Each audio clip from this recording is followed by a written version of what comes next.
working a full-time job, family and children, streaming with my partner, making YouTube, uploading a YouTube video.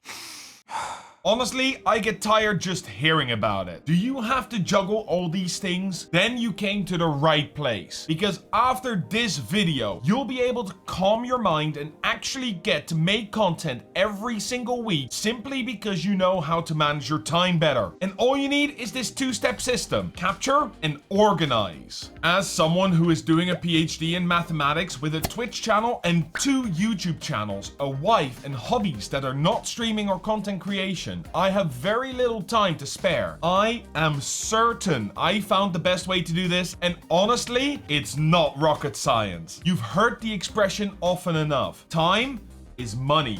But what if that's true? Every day we are paid 24 hours to make up our day. 8 of those we spend on sleep. Another 8 we spend on work. That means we only have 8 more hours to spend on all the other things in our lives. Family, friends, eating and drinking, content creation, pooping.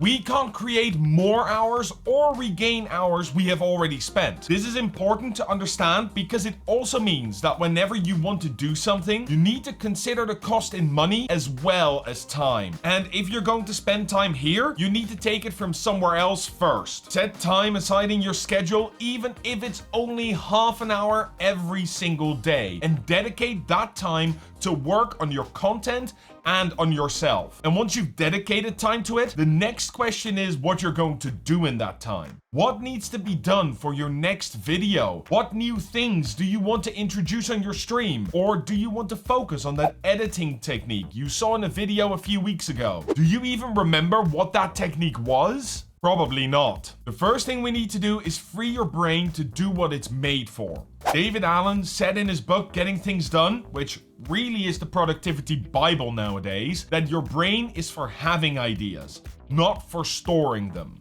This is where the capture mechanism comes in. Capturing in its simplest sense just means writing stuff down. And you can capture in whatever way works for you. A stack of post-its on your desk is a good start. But personally, I use an app called Todoist. Todoist allows me to capture everything that I need to do very simply, both in my web browser and on my phone. And they sync up as well. All I need to do is press the plus button and write down what I want to add.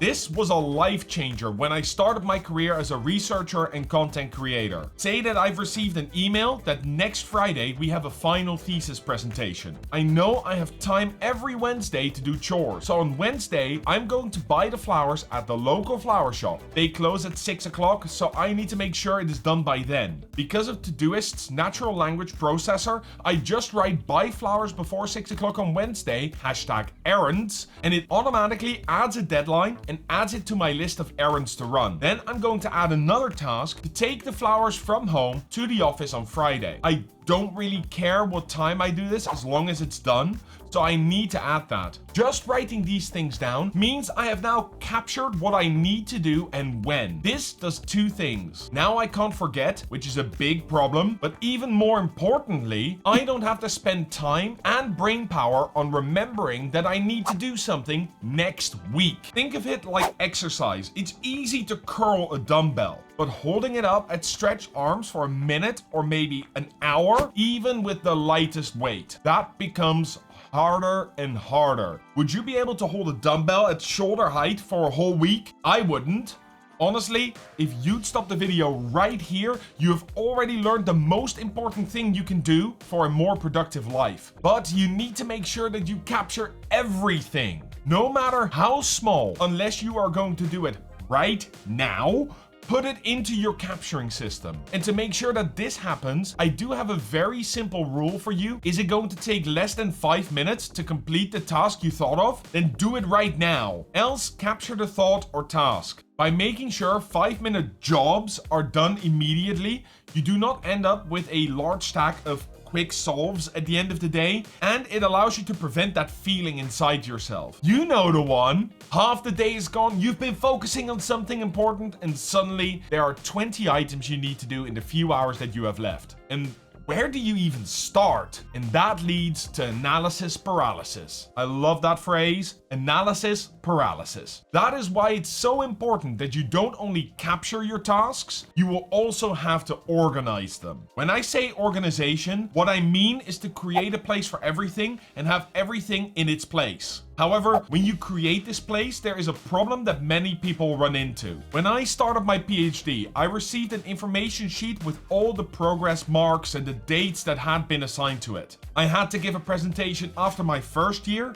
one halfway through my second year, and one at the end of my third year, and so on. So the first thing I did was take all the information I received from the exam board and put it into Notion, which is where I keep all my important documents. I then went into Todoist and added 3 tasks.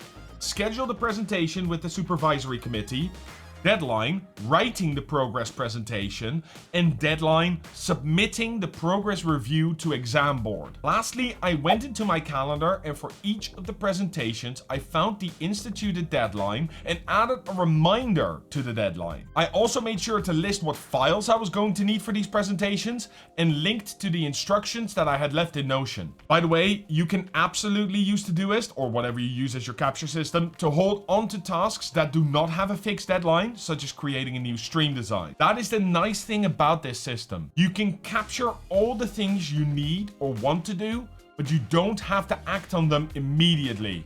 Funny story, one of the other PhD students didn't do this, and when the deadline passed, they had to attend a meeting with the disciplinary committee. It had his whole PhD hanging by a thread. In the end, he was allowed to continue, but it did give me a very good I told you so moment. Did I say funny story? Correction, not so funny story, but hey, this does lead us to our next point. While it may seem a single task, create a new stream design is not something you can just do. You need to choose what style and colors to go with. Then you need to decide what you need, what you are going to design it with. Do you need a facecam border, action bar, Twitch panels? Do you need to find someone to make these for you? This is the difference between a task and a project. A project is a measurable end goal. Tasks are things you need to do to reach the goal at the end of your project. But let's say that you have 3 projects you are currently working on. Create a stream design, make a video for YouTube, and clean the kitchen. Which of these are you going to work on right now? What is important? What has a deadline? To make your organizing step 100% more effective,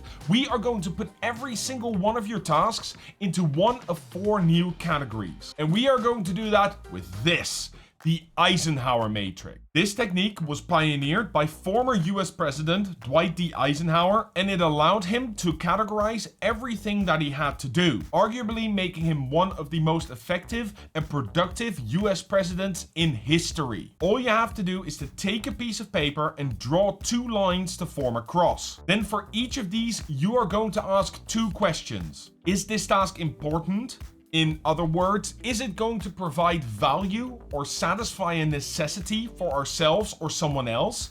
Think, for example, about cleaning the kitchen. The other question we ask is if this task is urgent. This means we ask ourselves if the task needs to be done before a certain deadline or if there's a time limit for it. Think, for example, about making a video for YouTube. Depending on the answer, we are going to take action in one of 4 ways. If something is important and urgent, then we need to do the project or task. If something is marked due, then you need to have a plan of attack. You know the deadline, you know what the goal is, and it's time to start. Even if it is just getting the first few tasks listed. When you find a due project without tasks, your internal alarm bells should immediately shout at you, because either this project is finished and it needs to be archived, or you have no tasks assigned to it and will not make any progress. If something is important but it is not urgent, then we are going to decide on the project or task. This means we need to decide when and how to do this project. Set some time aside to brainstorm an approach and list a few tasks to get you more in tune with the goal of the project. How to set appropriate goals is a completely different question and will be the topic of another video, but do leave a comment below if you want to share with me your #1 content creation goal right now. If something is not important but it is urgent, then we are going to delegate this project or task to someone or something everything else. This doesn't mean we immediately have to go out and spend loads of money hiring someone. Start small. Remember, once you've spent time, you can't get it back. So ask yourself where you can save time. Great example is delegating your grocery shopping.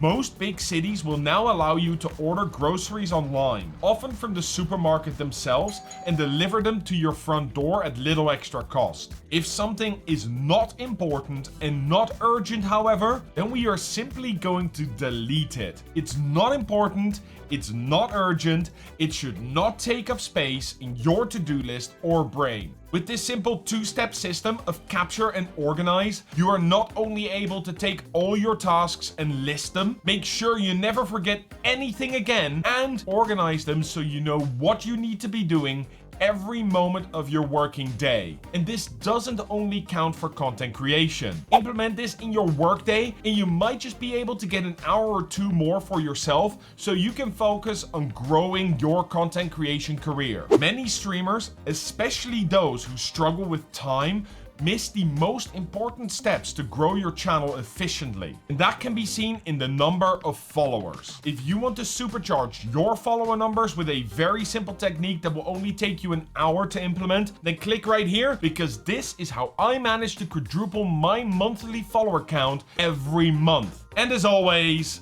stream better, stream smart.